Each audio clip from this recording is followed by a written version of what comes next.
Oh, sorry.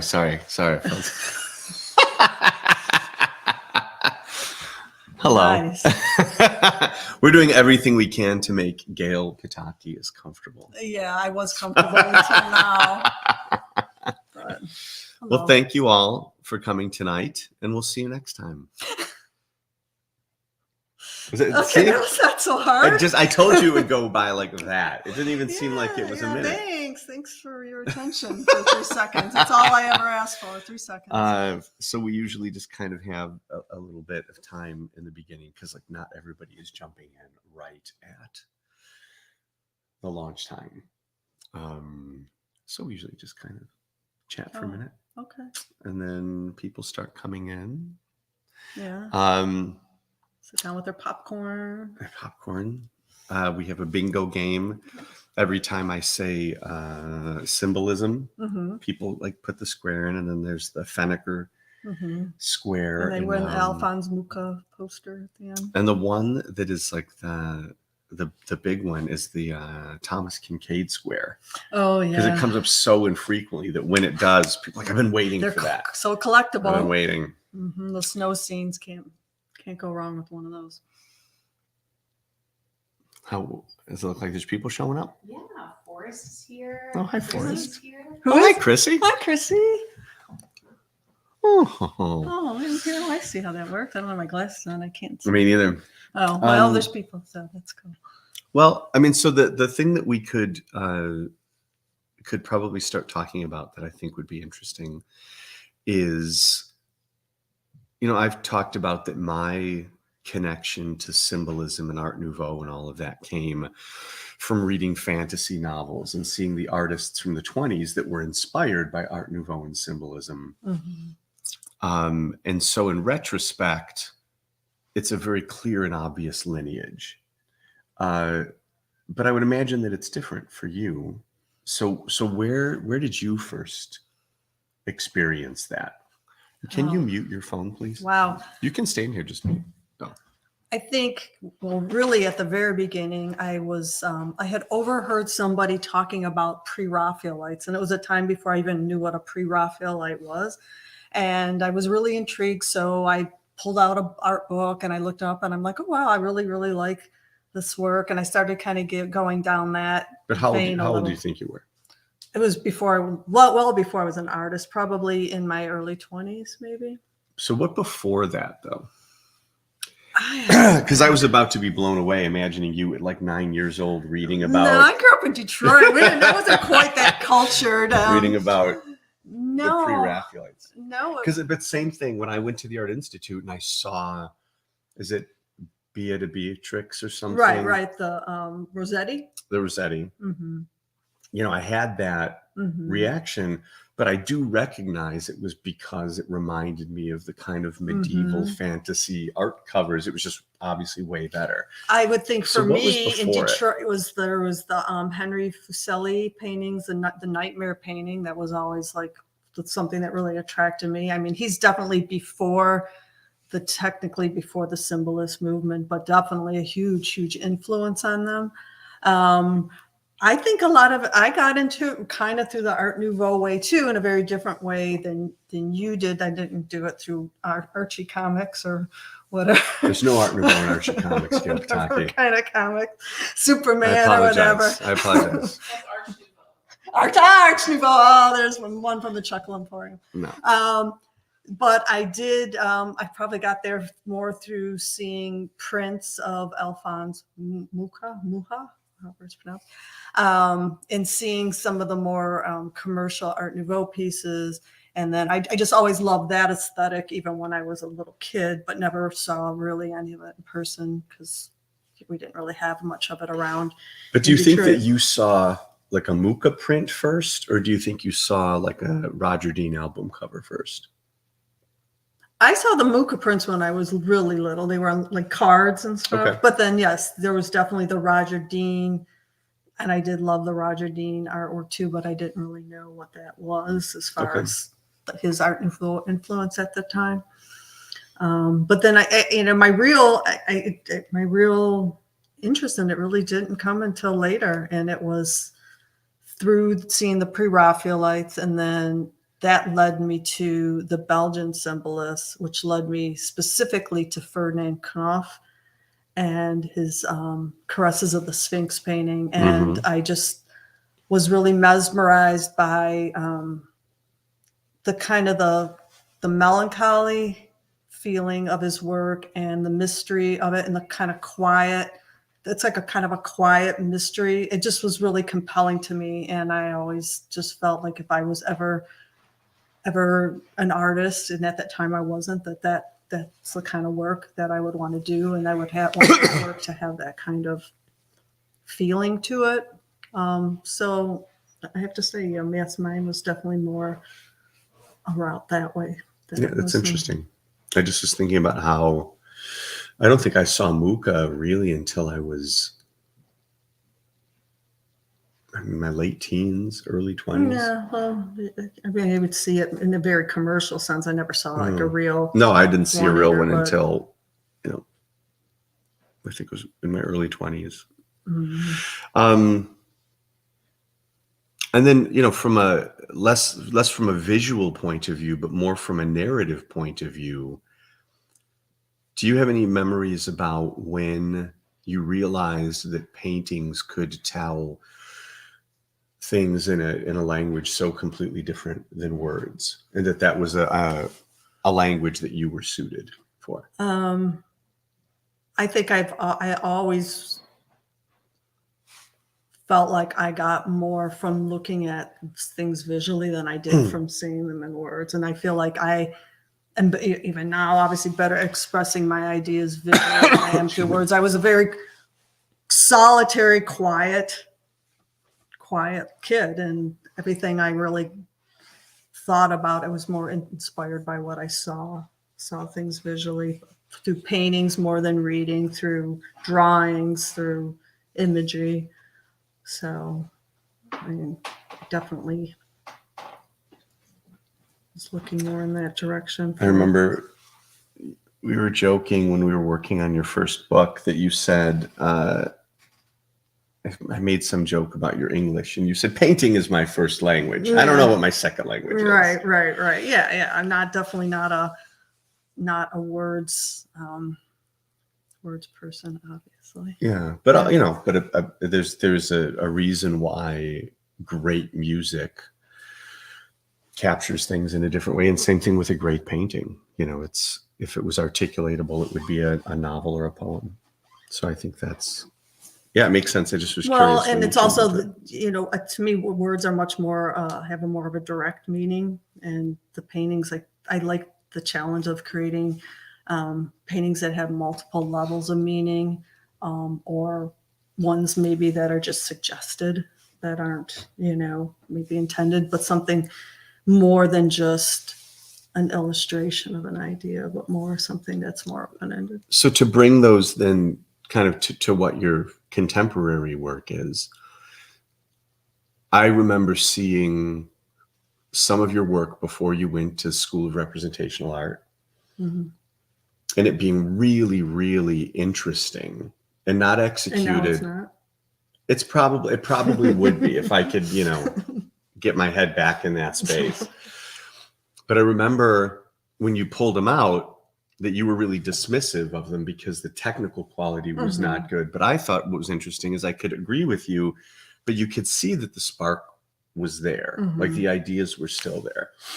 And so, like with everything happening with AI, where people are feeling that they don't need to spend time honing their craft because you can be trying to work with a computer that's absorbed all these other people's efforts for craft.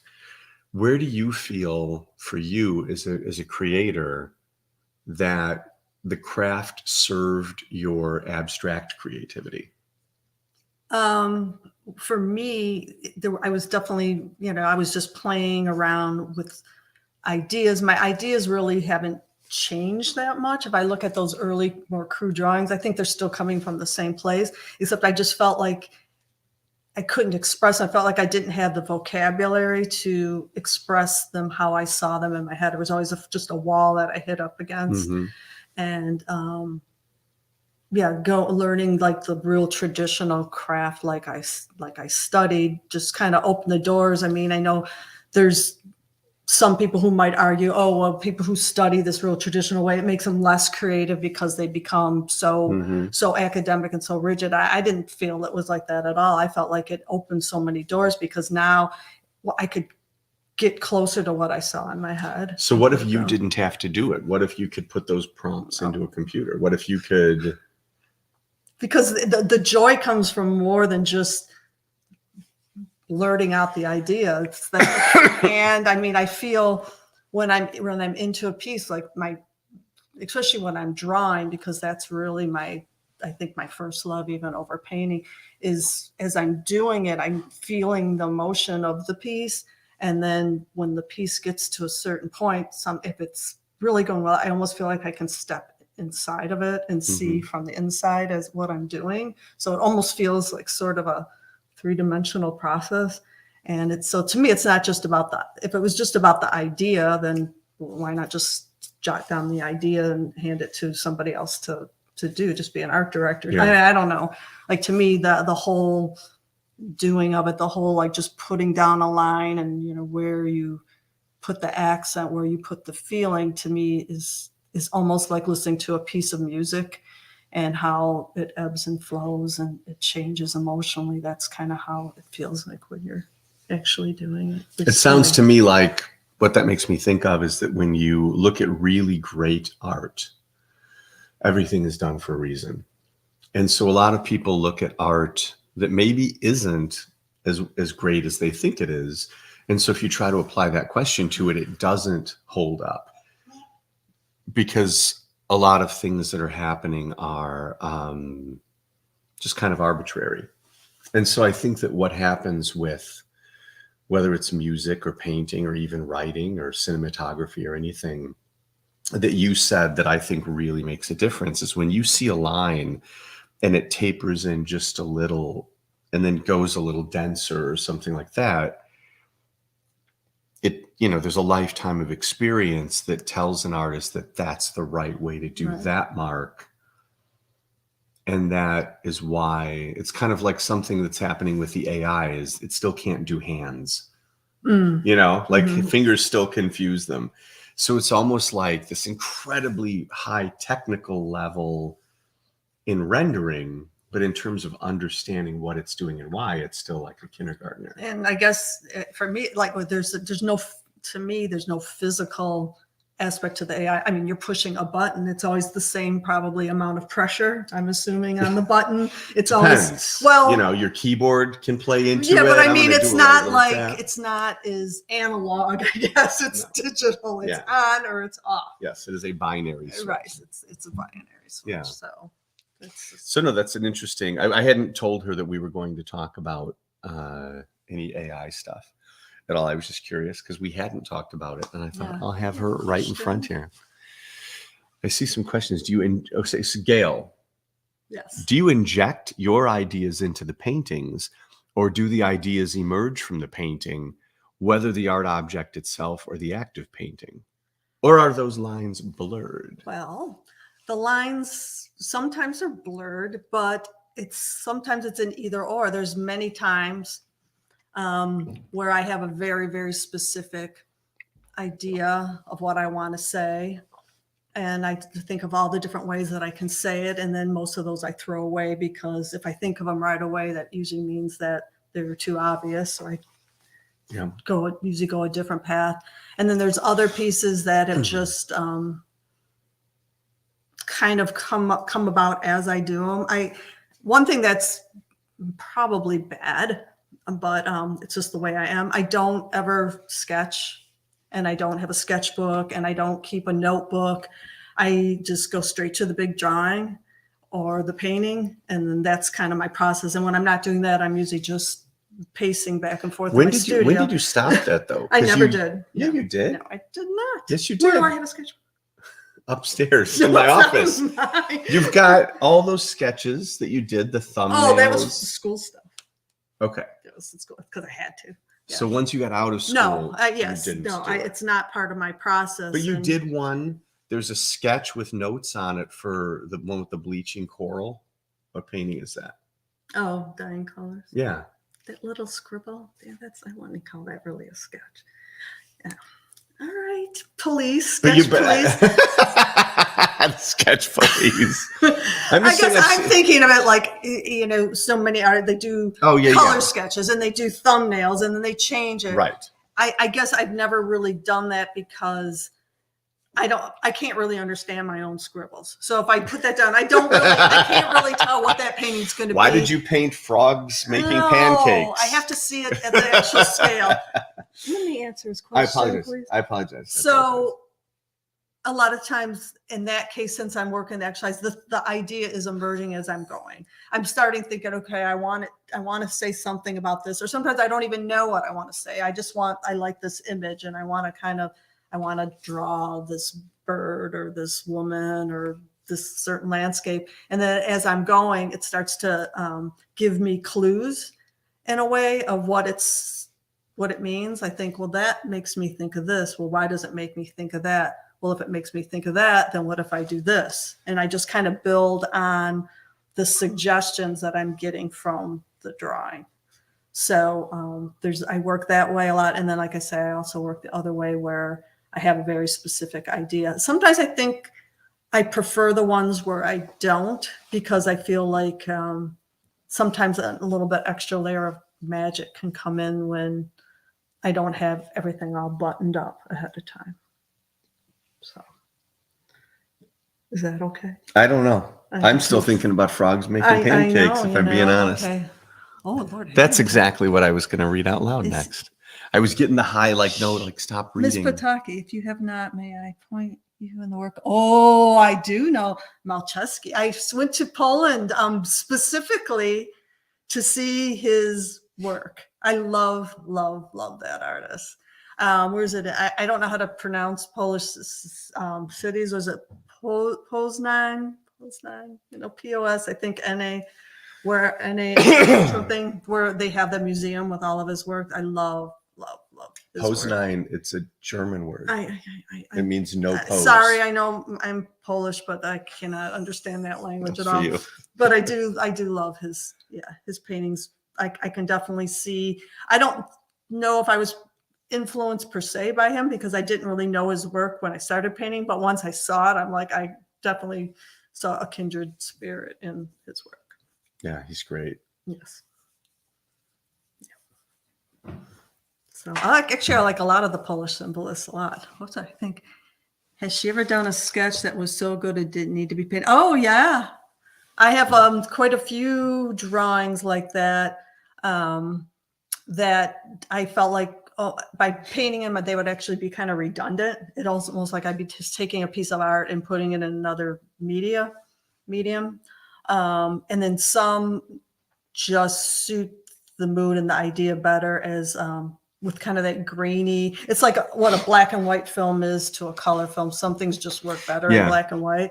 I have one drawing particularly that I have that's called a Sleepwalker, and it's kind of like influenced by kind of my long-term insomnia that I've been struggling with. And when I did that drawing, it was originally intended to be a painting, but it just had to be black and white. It just carried the feeling, kind of the bleakness of it, just better as a black and white. So something that she's talked about before is that she enjoys drawing more than painting. I do. And that I was thinking about, the one that I have with the girl holding the doll and how kind of sad and dark that is.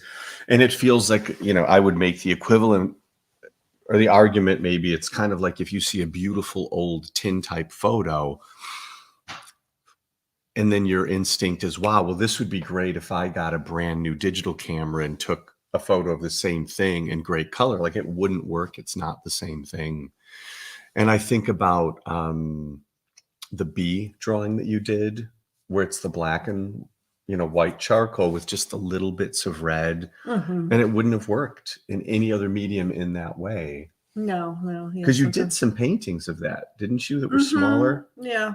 And I liked them and they were cool, but the drawing was so much better. It's what it needed to be. I mean, I would play around with drawing when I was a kid, but I never painted until I was like in my late 30s, almost 40 years old. So I think there's that long history of drawing. It feels more natural. And I like the continuousness of it, if that's a word. Continuity? No, like, in what way? I guess once the pencil's down and I can kind of keep it going instead of having to go back to this, mixing paint. Sense. So, I mean, I love to paint. I'm not dissing painting at all, but drawing is definitely my first love. So. Well, I've seen you get frustrated with paintings, but I've never seen you get frustrated with drawings. Yeah, because drawings, I feel like I can just maneuver them better. I don't have to think about them. They just kind of happen. And plus oil paint, I'm a messy painter and I end up with it all over me all the time. So in her school, if there was a mess of paint, what would they call it? They say somebody Potocki themselves. Because it usually came out of my cubicle. Oh, you got Potocki. Yeah. I'm getting the high sign from Commander Chuckle. What is it? Well, we have a follow-up question. Sorry. We do. Where is it? Okay. What's been your favorite sketch? And I'll also extend that to Tom as well. My favorite sketch. Well, the Sleepwalker one, I think because it's so very, very personal piece to me. I pretty much did it. I mean, I posted it online, but I kept it. I didn't even want to sell that piece. Very distressing. Thaw. I did, but I did end up doing a painting of it, but I do love that as a drawing. I love that in black and white. It's a woman laying out on ice, and there's bees in it and glaciers in the background. That's one of my favorite ones. I can't. My favorite is there's one that she's working on where I'm a barbarian fighting dragons, and she says she's working on it, but I've yet to see it. It's been a long process, that one. Yeah. It takes your favorite by default, though, even though you haven't seen it yet. Yeah, he just knows it's going to be good. Yep. No other questions. I'm going to ask you some questions. Oh, I don't like your questions. I'd like their questions. What's your favorite thing about me? Oh, really? This is only an hour long, Tom. Good answer. I like that answer. Please, some more questions, please. What? Don't kick the mic. I know, I just did. What is how do you feel living with, and this is going to be a two-part question. Uh-oh. How do you feel living with antiques in general affects your work? Oh, yes. Okay. And how do you feel that living with artworks that aren't just antiques or old or nice decorative pieces, but are literally museum pieces? Which is, and there's a difference, because when I met you, you had a lot of antiques, you had things that were more decorative. Over the years, you just ruined me. And you've developed such a great, but you've developed this collection. I'm an art snob now. No, but seriously. So one of them is kind of like when you're young and maybe you're into goth and you're got just learning and you're just. No, but I'm not critiquing the collection. What I'm saying is, because as we know, there are many artists and creators that they may make great work, but then you go to their house and it still looks like they're 19. What I'm saying is, for you as a creator, first of all, how did living with that stuff affect you? And then do you see a difference between the things that just kind of have the general aesthetics versus having, a piece that is like the kind that you would only in your life normally get to see behind glass? Well, I guess, like I said earlier, not being a word person, always been such a visual person, I love being surrounded by just beauty, and it influences my work a lot. I don't think I mean, it would probably be more practical to be one of those artists who has like the real raw studio with the walls are painted gray. They go in there and they just going to work and it's all about the painting. I am so not practical. My studio is like, yeah, it's pretty much a museum. I can't get paint on anything. I have to be so careful. And sometimes I think, well, why? This makes no sense. Yeah. You know, like vintage dresses. Yeah, I mean, yeah, right next to my oil paint. Like I kind of work against myself, but I feel that like that energy of what I consider to be just artists in their field at the top of their craft, it just inspires me to just be at the top of mine. And I think aesthetically, like my imagery fits like with my environment. My environment to me is kind of like my own piece of art too. I've kind of created a world that I paint in, that I live in, that is also the same world that I project onto my canvas a lot. I mean, I have a lot of vintage taxidermy. The Art Nouveaux are influenced by nature. My paintings are very influenced by nature and animals and the environment. And I think it just fits with that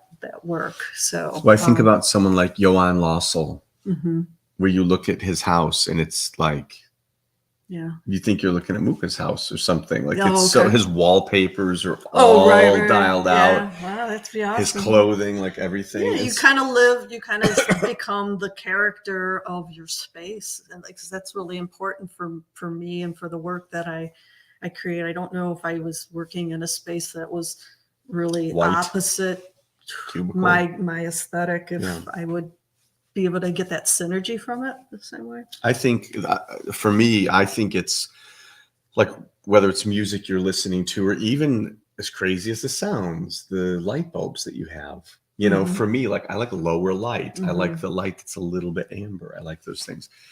That it's almost the stuff, it's almost like what you're eating, you know, the things that you take into your ecosystem that you're just not even aware of that can't help but come out. And so the thing for me, and I was curious if you would say this or not, and maybe if I say it, you'll then agree with me. What it was for me when I was younger is it was whatever weird, odd little clocks or tchotchkes or whatever that to me felt like a connection. Maybe it was a photo on an album cover. You know, I was looking at the Church Seance album cover last night and thinking, man, when I was young, that blew my mind because I wasn't immersed in tintype photography or stuff like that. So the idea of this old, weird, you know, monochromatic. And what's happened is as I got older, the things like maybe the little thing you bought at the garage sale, you have a sentimental value, but there's elements of the craftsmanship that then become varying degrees of lacking. Right. And so your tolerance goes up and the things that kind of inspire your tendrils to become like synapses evolving, to become more complicated ecosystems is that you're looking at better. Yeah, I think that would be for whatever kind of art that you're into long term. Eventually your taste just keeps getting maybe more sophisticated. You see, that's very idealistic for you to say that, but most people never think about this stuff. Well, a lot of people don't even think about art. Right, that's what I mean. But we're talking to other people who do. That's why they're watching this. Well, because there are a lot of artists that probably look at photographs of artist studios. Like I like looking at writer studios a lot. And I love when you see rooms filled with books. And then there's a friend of mine, someone I respect immensely, that doesn't buy books. He's a writer? He's a writer. And he gets everything on PDF, but he's kind of part of this digital universe where he wants it. He's got maybe one bookshelf of books, but he wants everything on PDF. And I think, God, that sounds like. I think it depends on where you're coming from with your art too. I think my obviously is, even though it can be dark, I think I have a very romantic look to my work, and so my world, I want it to be equally romantic. I mean, one of those questionnaires for Gail, most romantic romantic insect, and it's like, oh, ladybug. Gail's like, black widow spider. Well, yeah, I mean, I obviously have a romantic aesthetic. Art Nouveau is a romantic aesthetic. Of course. So my environment, I like that. sensual type of experience in my world. Yeah. I mean, I'm not all going in there all business. I'm in there, I'm going to go in my studio. I'm going to set my coffee mug down, and I'm going to get to work. I'm in my gray walls, and it's like, to me, it's like a whole world I got to get into. And I'm an introvert. I'm a hermit.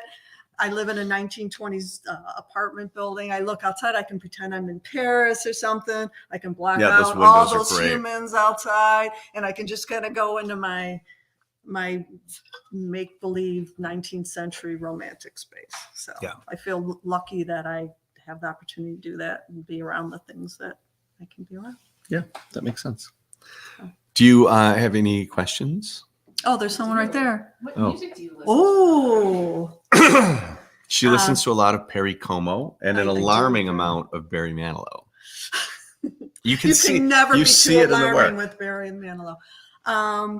I go from listening to some old stuff that I grew up on, because I'm probably pretty old compared to most of this is like the line in the sand. So I'll listen to Mountain, a lot of Bowie, a lot of T-Rex. Lately, I've been listening to Swans. I listen to Mjork, the Danish. Do you listen to instrumental music? I listened to the soundtrack to The Fountain, the Darren Aronofsky film, a lot. I love that soundtrack. Actually, the soundtrack to a few of his movies that I do listen to. But no, I usually don't listen to instrumental. What else have I been listening to? So I still listen to CDs. I would listen to my 45s, but it's too hard to put the paintbrush down and go change the 45.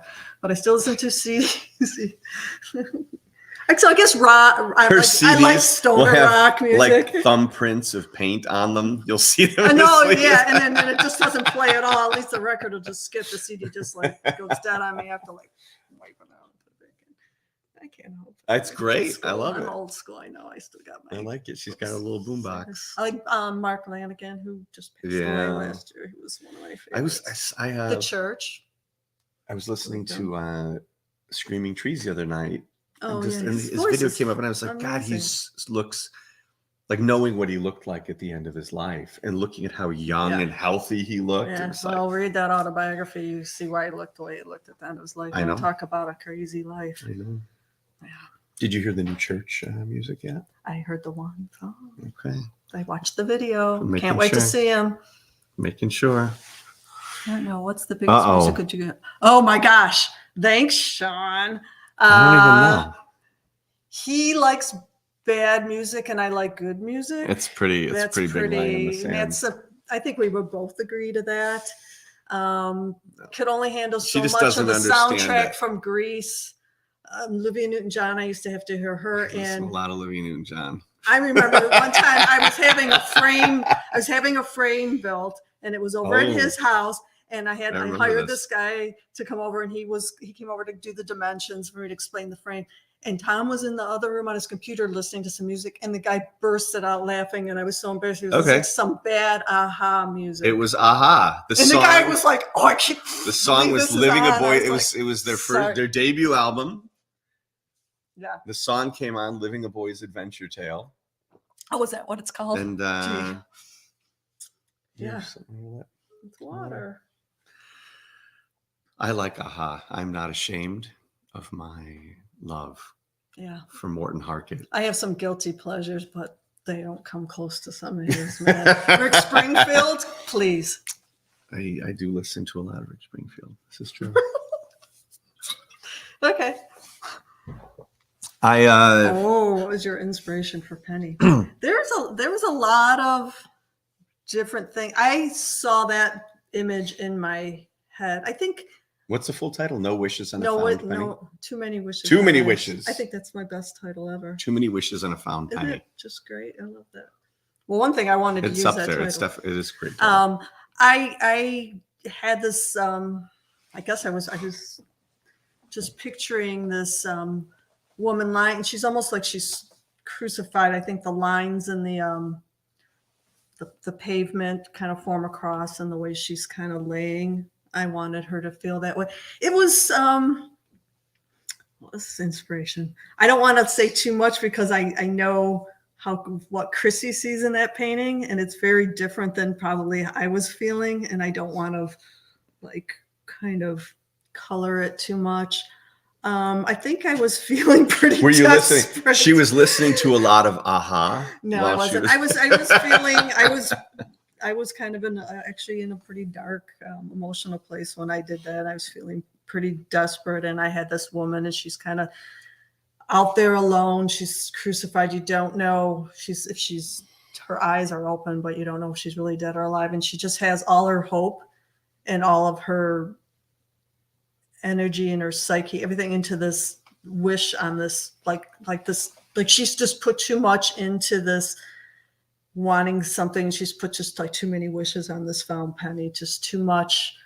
She's asked for more than she can she feels like she can get. And so she's just kind of out there and kind of, it's like a weird kind of a desperate, it's beautiful. I don't know it's how a great to really title. say it, but you should make that the title. Too many wishes on a found penny. I'm sorry, that was bad. No, that was great. It was kind of like choppy, but no. I could probably articulate it better if I thought about it. But yeah, that's kind of. Yeah, it's a great painting. Look it up online. What painting needs to use? How do you go about building a painting? Do you start with a sketch, use glazes? Yeah, well, I don't have a method, unfortunately. Like I'm not like, I don't always do an underpainting or always do alla prima. This is embarrassing, but I don't even like arrange my palette, like, dark to light, and, you pre-mix your colors, and then you get a big batch of color, and then you influence it warm or cool. I know all that stuff. I don't do that. I just like squeeze paint out. Literally, it's horrible. If you have this big gray mess, and I take it and I mix it kind of on the canvas as I'm painting it. It's like, that's why I could never teach a painting class, because I would just like confuse people. You'd ruin a new No, whole I would just generation confuse people because I don't have a very cut and dry. I don't do a sketch like I was saying earlier. I kind of figure out what size my image is going to be, and I start it as a drawing. I mean, sometimes that doesn't work. I have to add a piece of paper onto the bottom or whatever. It becomes let me interject. More pieced together. Most of your preliminary drawings are to scale. They're exactly, yeah. Like, I mean, she's not doing sketching. No, she'll do a big, full, complete drawing. Yeah, because I have to see what it's going to look like, how the lines are going to go. If I do it on a small scale, I feel like I guess that's a good way of just kind of jotting down your basic idea, but I have to just see it as I'm doing it. And then a lot of times, probably at least half the time I finish those drawings, I take them a lot further than you would need to take them as a preliminary drawing. A preliminary drawing really just has to have your darks and your lights and your lines, but I finish them. And then at that point I decide, should this be a painting or should I just keep this as a drawing? And then I put my finished drawing next to my canvas, and my canvas is Your what finishing? Finished drawing. I put it next to. Oh, I thought you said Durup or something. Seriously. I thought you said a word. Okay, never mind. I put it next. That was next. an art term I didn't know. If I speak in Detroitese, I don't know. I put my finished drawing next to my canvas, and then I just paint from my drawing. So that becomes then my new. And do you still do the thing where you put like wax paper over to try to get lines? No, you're just kind of. No, I used to try to transfer them. You put charcoal on a back of a piece of wax paper. No, like just tracing paper. Okay. And then draw it out. It's like it acts like carbon paper. I don't usually do that. Sometimes I'll take a photo of my drawing, and I'll grid the photo like 1-inch squares, and then I'll just do a scale like. A ratio like if 1 inch equals 5 inches on the canvas. So then do you draw this? Do you draw the grid onto the canvas? Yeah, and then I transfer it that way. But and sometimes I just draw it from the drawing. But whatever. So but the answer is there is no unique system that works and the every painting, time. Sometimes I'll do like a dark and light wash with just a little bit of turp and paint. Usually like sometimes warm, sometimes cool. Sometimes I do like more like an olive green with white, or sometimes more like a warmer brown, and I'll just kind of wash in you know, the lights and the darks, and then I just start painting on it. And I don't use really any. I usually use the straight paint for most of it. I'll use a little bit of a medium, you know, to make the paint flow a bit on the later layers, but the initial layer is just paint. I don't use a lot of turp. I don't really use a lot of chemicals at all. I really don't. I mean, it's mostly just paint, a little bit of, I use that Gamsol. I don't use turp. There's something that you're saying that makes me think of this. I was just at the Getty Museum in Los Angeles, and we were looking at the Rembrandt paintings. And I felt like it was just such a brutal polar opposite than the world that we live in today, where nearly everyone's relationship with an image is on a backlit screen. Oh, yeah. And I was thinking about times when I've seen people's work that looks great on the screen, and you see it in person, and it doesn't have the depth or density. Yeah, contrasty images, real graphic images. But even ones that look better on. But even ones that look like they would be a great painting, but then you look at it in person, and it's like, God, it worked for digital, but not real. The Mona Lisa was on the screen. People and they didn't know that image. They would just pass it over. It's brown. It's not. But watching your process is what attuned me to that, to understand it. That now when I see someone, and this happens a lot with people that are maybe great illustrators that start to move into painting, they're thinking flat color, like comic coloring, or a book, an art book, that must be flat. And so, you know, the density of texture and the way that you're able to get different lighting techniques. Yeah.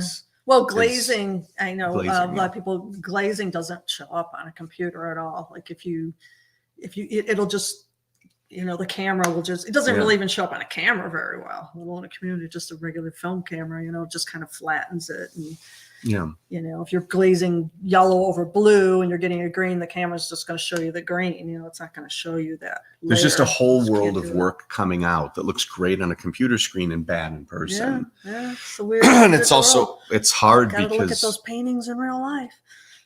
I mean, it's hard because we are a digital culture, and it's just it's very complicated. But it was really, don't talk to me. I still use CDs. It was really enriching to me to see these Rembrandts and then remember the visceral feeling that you get from something that feels like a living thing in front of you. It's not about the suggestion. It didn't matter. He's painting old dudes with hats. It didn't matter. Well, he was a master, though. The texture. What was the one we saw with the wagon?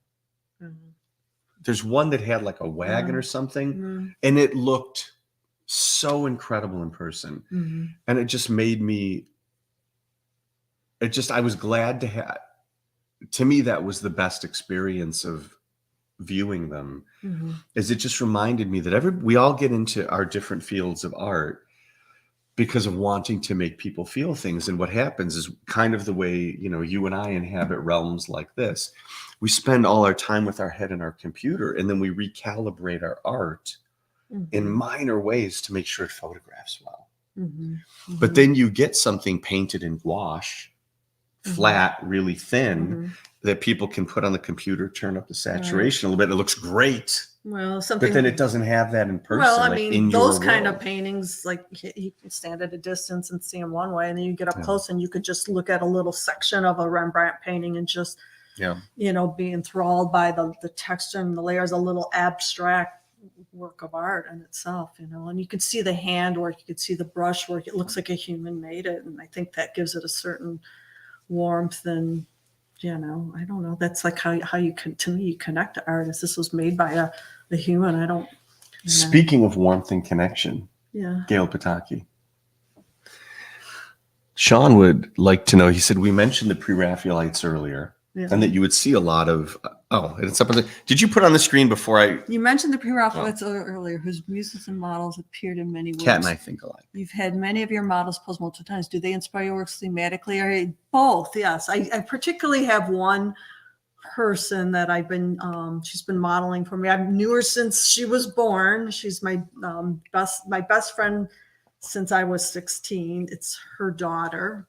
and she posed for my Alice in Wonderland series first. I was doing that, and I thought, oh, I think I'm going to see if Veronica wants to pose for me. And I just really Had you painted Ronnie before the Alice series? No? Okay. I think she came. I lived out in Michigan at a farm. She came out. She was just nervous about it. I think she was like around 16 then. Wow. So it was like already like whatever 10 some years ago. We're getting old. I know.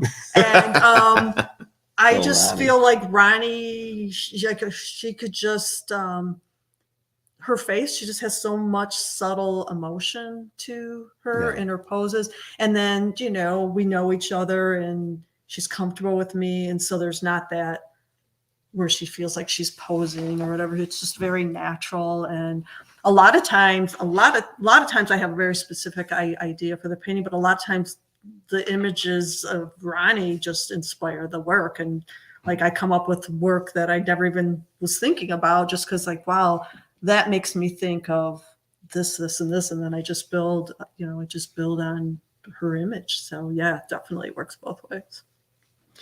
One of the things that she'll do when she's taking reference photos is she'll have, I know that I'm doing this painting, so I want people in these positions and doing these things. And then she'll encourage them to do other things. And so something that's interesting for me to see is that she'll take something and maybe someone's leaning in a weird way, and her brain thinks, oh, there should be a frog making pancakes. And I like, of course, it's she's whatever it is that she sees. And it fits so effortlessly that you would think that it was designed that way. But it's, you know. Yeah, you just take the inspirations wherever they come, you know. So sometimes it works one way. It doesn't really matter to me how it happens as long as it happens. She's also terribly shy about asking people to model for her. Yeah, so anybody wants a model, man, I really need some models. So part of why, this is kind of funny, part of why you'll see what? I was going to answer the question. Part of why you'll see so many of the same models is she'll find someone whose look she likes, that she knows is a good fit. Yeah. She'll use them for painting, take a bunch of photographs, and then when it's time for her to do her next thing, instead of going to look for more models, it's always like, oh, what do I have in my drawers here? Poor Ronnie, whenever she says, oh, I'm going to come visit Chicago and I'm going to stay with you, I'm always, well, you know, the price you have to pay for that. You got a model. Yeah. Because there's a lot of familiar faces. Yeah. Yeah. And I actually like it when they're people that I know. You know, I just feel that that's another helps me connect more with the piece, because I think ultimately, and maybe with all artists, especially figurative artists, your paintings are really autobiographical. And so even though I'm not using my own image in my pieces, I still have a connection with the people that are in them, and I could still kind of project my feelings and emotions through their image. It's also like you're trusting them to wear a costume and portray you for that moment. Do you know what I mean? Yeah. Like, you know, so it isn't, knowing you, I can see where that you don't fit into my costumes very well, but they look good. Yeah. There was a question there, and I don't know what it is. Okay. Miss Gail, do you feel a different emotional stirring by being in modernist architectural setting? What were the most difficult feature paint in the painting thaw? Do I feel a different emotional stirring by being a modernist? Well, my architectural setting that I live in isn't modern, so I feel like my whole world kind of fits that I surround myself. Like I don't really have anything outside of my like stove. No, but like a setting, like if you go into if we go into LACMA, or we go into you know, some building where it's like brutalist or space age or something, how does that affect you? I think that I see beauty in other types, in modernism too. It's not my personal like aesthetic, but I don't like, it doesn't, I'm not all about like, it has to be, you know, 19th century or it's crap or whatever, you know. I mean, there's a lot of different eras that I enjoy. So, yeah. What was the second part of the question? Can you put that back up? What were the most difficult features to paint in the painting thaw? Features features as far, well, all that whole entire painting outside of some of the parts of the woman were just imaginary. I didn't use any reference, and I had been doing it was kind of a continuation of something I had started where he was talking about the little bee drawing that I did. I did a little painting of a bee and I called it Shipwrecked, and it was kind of influenced by Winslow I was Homer. talking about Bee, the one with the, the stuff in her back. Okay. But she was painting a lot of bees there and I was influenced by Winslow Homer. He did these paintings of rocks and water splashing up. And it was right when there was first the concern about the disappearing bees, the honeybees, and at that time they had no idea what was going on. Is it a virus or where are they going? They're just like leaving the colony and that kind of thing. So I don't know why my mind kind of connected those two, and I just pictured them going off into like these completely strange environments that they would never have existed in, and being kind of like trapped there. And so that kind of also permeated into Thaw, where the woman's out on the ice and the bees are coming and they're bringing her like this little grain of light, or could be pollen, or down to her. And so that drawing and painting actually I pictured it in my head, and it kind of came out pretty effortlessly. So I can't say there was anything particularly difficult. So Chrissy wants to know how Detroit has influenced your paintings. And I would say, Does she? I'm going to say this and then you can elaborate, that the obvious one is in her series, that's her Alice in Wonderland series.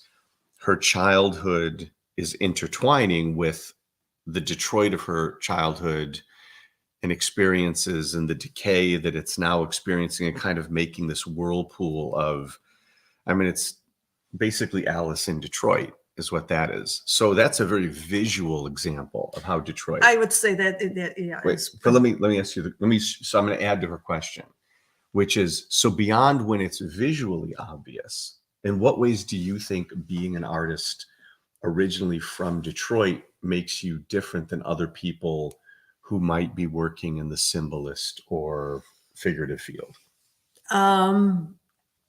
I think you see a lot of feelings of loss in my work. Obviously, that's where a lot of the sadness comes from. And my growing up in Detroit, I grew up in the 60s. I lived there in Detroit during the riots of the late 60s, where there were tanks coming down our street and we couldn't go outside. There were curfews. Yeah. And then people started leaving the city. I lived there just with my mother, and parts of the city were being burned down. So as of now, the house I grew up in is long burned down. The school I went to, elementary school, is long burned down. I went to Catholic school and we went to church when I was little. That's burned down. My parents are gone. My whole family there is gone. So I think when I go to Detroit, I feel it feels very surreal to me, because even though my history is there, all little clues of my history are completely gone. And all going back to the Alice, which was a much more direct use of it, but it was also partly because I felt like her surreal world and my surreal world had some things kind of in common. And so to me, her going down the rabbit hole and then being in these ruins, I was able to really put myself in that character of Alice. And even though I took some of the clues for the characters from the original Lewis Carroll story, it really eventually kind of became sort of autobiographical for me as I continue. Yeah. So. The rabbit hole wound up being you into your subconscious. I love the one of, what's the title? But all the graffiti on the walls. The one, that's so cool. Yeah. What's the title? Which, oh gosh, I don't know. I gotta ask Bob Reveley. Whenever I can't remember the titles of my paintings. Sean, what's the title of that one? I call Bob Reveley, and he's got a photographic memory. He remembers everything. I can't remember. I can't. That's great. I'm just like burning the headlights right now.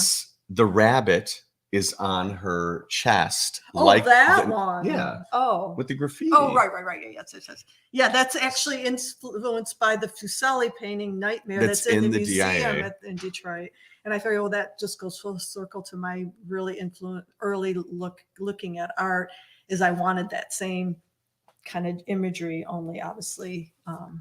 Chrissy just wrote No Room. Does that? It's not the one. It's got a long title on it. It's. Yeah. Yes. I wonder if I've been changed in the night. That's it. Thanks, Sean. Sorry, Sean. Sorry to put that pressure on you. I was like, who's gonna know or find it really quickly. But yeah, sad. That's what happens when you get old. I know. I can't remember either. We also come up with other names for them and then forget the real ones. Well, if it comes to the I burn them in the winter for heat. No. She has most of them. I do have collectors who've bought the painting and also want the drawing. And drawings are harder to sell. I have sold just drawings straight out. People just sometimes they like that medium better. I don't know why they're harder to sell. I think because they're just not colorful. But I do sell them if people inquire, but I don't try to sell them. I mean, if someone's buying one piece, they want a big colorful thing, and the drawings take so much time. Yeah, it's hard to to frame them and stuff. It's like a lot of time and expense. So I tend to, like I say, I tend to keep them. But if someone inquires about one, I obviously will sell it. And I probably have quite a few, but I probably don't have that many. Some of the more working drawings where I was saying I was piecing them together and I wasn't finishing them as far, I probably actually didn't keep those. I only kept really the finished ones. So maybe I have just like 20 probably that I've kept. It's a lot of drawings. Yeah. We have 3 minutes left. Okay. How did you find your favorite frame? I make a lot of my frames, and it was also from looking at a lot of the Symbolist work. A lot of those artists they probably had people making their frames, and I love when the frames go with the work, when there's like elements of the frame that are also in the work. And I started making them when I was in art school because I couldn't afford to frame painting. Yeah, the answer is she couldn't find them, so she started. Well, I couldn't afford to frame them. So one of my instructors there says, "Hey, did you ever think of making your frames? I'll help you make one." And so for a big piece that I did at school, we made a frame, and I just really liked that. And then for a short time, I thought, well, because I didn't have the tools in the space, I thought, well, I'll just start not making them. And then people were always disappointed because that was such a part of the work. They're like, make the frames. You got to make the frames. Was Lepidoptera the first one you made? Yeah. And then my other big piece at school that I did for my mom's imagery. Lepidoptera has kind of a Von Stuck inspired frame. I was influenced by and then the one for No Witness in the Slang of a Memory is that was actually influenced by that Rossetti painting at the oh really yeah those circle designs that makes sense. On the side. Yeah, and then I've gotten really kind of crazy with some of my wrap them in pewter, and I put stones make a bezel and put stones in there. I've gotten pretty elaborate with some of them, but I'm no woodworker though, so it gets a little Bob was a huge help. Yes, he was. She had someone that was for a while helping her that was fantastic. Yeah, he was much more precise and patient. She was able to draw it out and then paint it and work. They would work on it together, but he was helping in a grand way. But I'm still doing it. I'm still making them. Yeah. Do we have any last questions before we? Musadora. I love your painting of Musadora. That's the actress, the one from Les Vampires. Oh yeah. Thank you. Where's that painting? Somebody has it. I took it. Yeah. I don't have it. It's in the library. Oh. Oh, thank you. Oh, thank you, sir. He said we're both beautiful. That means you too. Because I was leaning forward, so he was like, "Now's the time to say it." Of course, that Rossetti piece is absolutely gorgeous. It's just around the corner from me. Yes, I love the Moreau too. When he had a solo show at the Art Institute, it was amazing. I went to it like 3 times. It was great. Do you want to hear something criminal? I never went. Yeah, you're probably at a comic book No, store. I was working at that gallery downtown. Listening to Aha. No, I couldn't. I probably was, to be honest, but I just couldn't get the time off. I was working like 6 days a week, and You lost. That was amazing. I Gustav didn't. Moreau shows back. So I was on the hustle. Back when the I was Art trying Institute used to have really good shows. You know, the best one I ever saw there was the Lautrec Montmartre show. Yeah, there was a good Degas show. Odelon Redon show was good. The reason I liked the Montmartre one, Ivan and Albright. that's what I based my Mucha book on. Oh. Because the thing that they did in that show that meant a lot to me is it wasn't just important pieces. There were a lot of things that were in there that gave you insights. Because Like, the working processes and stuff. no. What I mean is, like, they had some menus. Oh.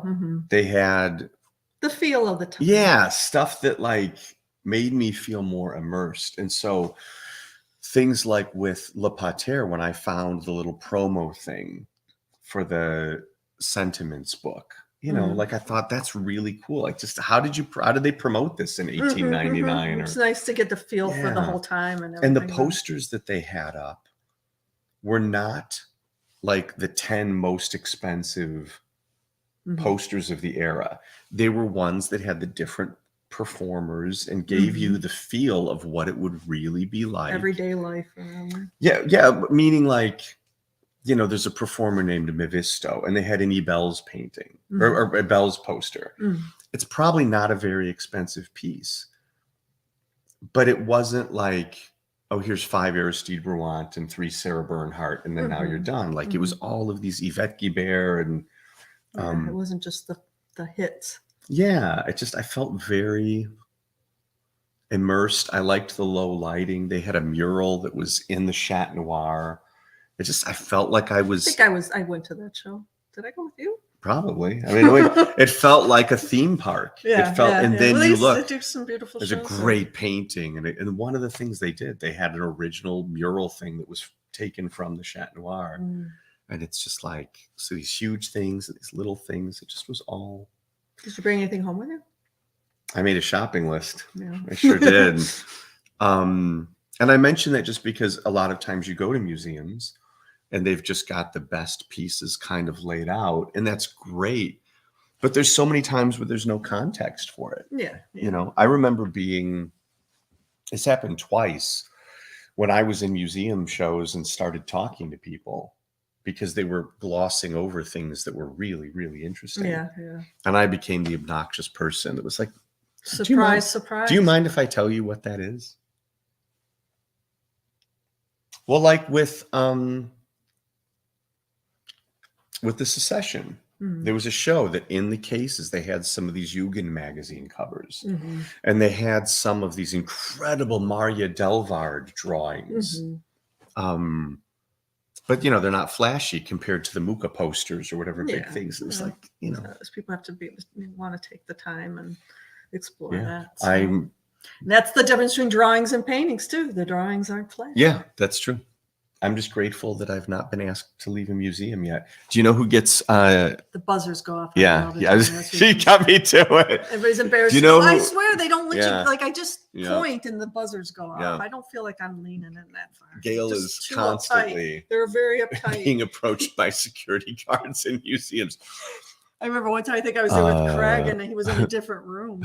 And he knew? Like, yeah, that's scary. You hear the little ding, and it's like, yeah, we would ask you to not touch the paint. She's like, I wasn't going to touch it.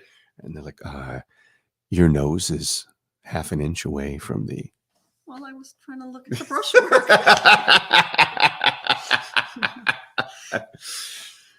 So a place of learning. You're the riffraff, clearly.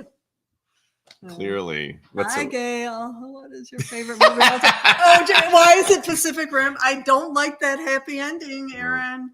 He could have made that ending so much more profound if he would have let the guy just drown at the end and the woman just floats off in the raft by herself and the camera backs up. That would be much more profound. Not him like being underwater for 3 hours and he just pops up. We all leave the theater so freaking at Comic-Con. We got Gail to come with us to watch Pacific Rim.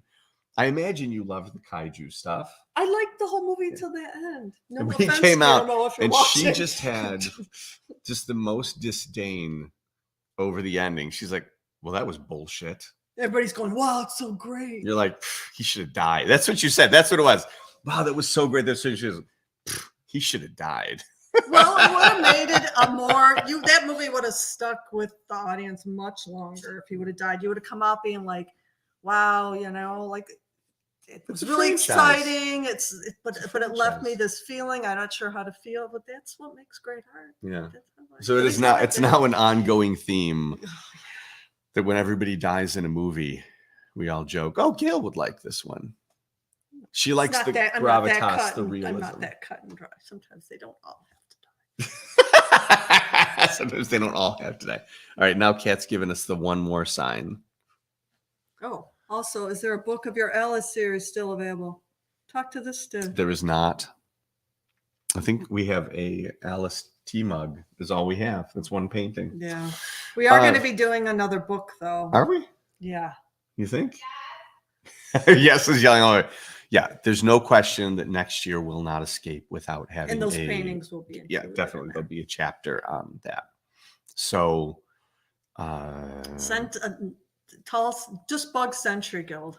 Sign up on the thing, but we're gonna do it's long overdue and we've worked on things. She's got Union of Hope and Sadness, which is a great overview. That was my first 6 years of painting, so those are my earlier. And the Freaks one is an art object. It's a beautiful, beautiful book. It's expensive because it's all hand letter press and hand marbled papers and all hand. Each one was hand bound. I think it's an edition of what? I don't know. You guys printed them. It's a really low edition. I don't think it's less than 100, 150. Yeah, it's a super low edition, all done by hand. And then that's it. And then there's going to be another one that we'll do that's going to be like Gail Potocki's greatest hits coming out. It'll be it'll be 8-page that weren't in the for sure. Thank you. Oh, thank you, Chrissy. We love you, Chrissy. We talk about you. You're pretty sweet. Thank you. Oh, thank you, Forrest. Thanks, Forrest. That's very nice. So I'm glad it was fun. I'm glad you guys didn't fall asleep. I'm going to play some Aha. No, he's not. You guys can tune out anytime. The fact that he even knows some Aha. Is it going to flag us if we play a melody? I'll just stop there. Yeah, let's do. That's all they need.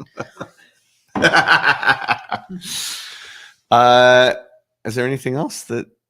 No. Okay.